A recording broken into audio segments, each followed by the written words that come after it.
Live now to our correspondent in Mexico, Clayton Khan. Clayton has his perspective right now on this independent report, which seems something of a bombshell that overturns almost everything the official investigation said about the disappearance of the 43 Ayotzinapa students. Clayton, can you hear me? Yes, I hear you.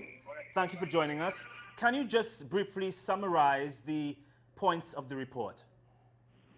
Well, Reagan, like you said, the 500-page damning report, which is the final report made by this investigative team that was independently verifying and investigating the entire case of the disappearance of these 43 students, the main point that they determined, which contradicts the point made by the authorities, by the Attorney General's office, is that the 43 students were not burned. Scientifically impossible to burn those students in the garbage dump in Cocula, Guerrero.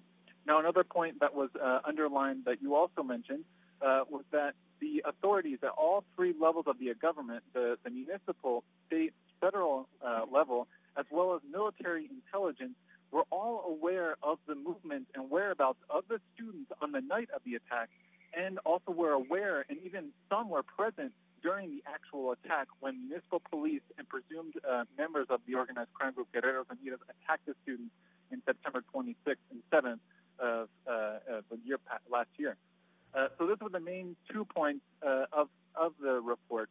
And the final third main point was that the students were riding in a bus. There was a fifth bus that was excluded from the official investigation that was not mentioned, but that the students themselves had mentioned. That bus is now being examined once again. That may have actually been carrying drugs or other elements that might have been one of the reasons, one of the motives for the violent attack of the students.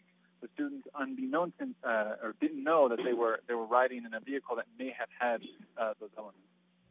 Clayton, many of the opinion that this independent report suggests a major official cover-up and the likely involvement of Army and intelligence staff in what happened a year ago.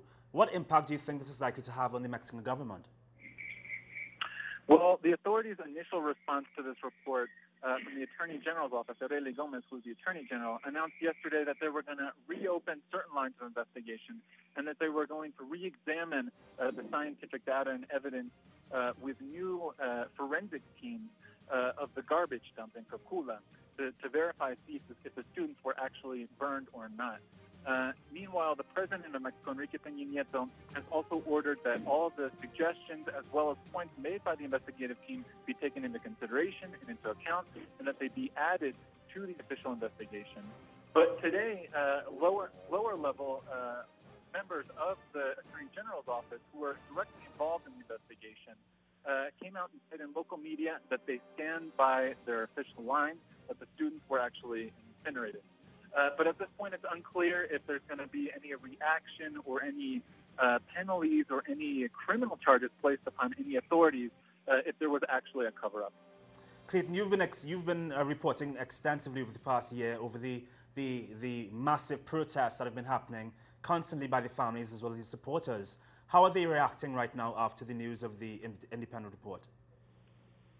Well, the families of the disappeared 43 students immediately called for a meeting with the president of Mexico, Enrique Peña Nieto, along with the presence of these independent investigators to dialogue and to open up new lines of investigation and to continue the search for the students. Because if they were not burned in the garbage dump, then the big question remains, where are they? So they are demanding further investigation. They're also demanding that criminal charges be placed against certain members of the government from the local level who actually committed the crime, as well as from the Attorney General's office in terms of the investigation to investigate if there were any cover-ups in this investigation. And civil society organizations and groups are calling for further protests, they're calling for further actions, they're calling for further pressure on the authorities to guarantee that there is a permanent investigation held until the students or their remains, if they're alive or their remains, are found. This has been a really sad state of affairs in Mexico. Thank you so much, Clayton, for those reports, and we look forward to more reports from you in the future. Thanks so much.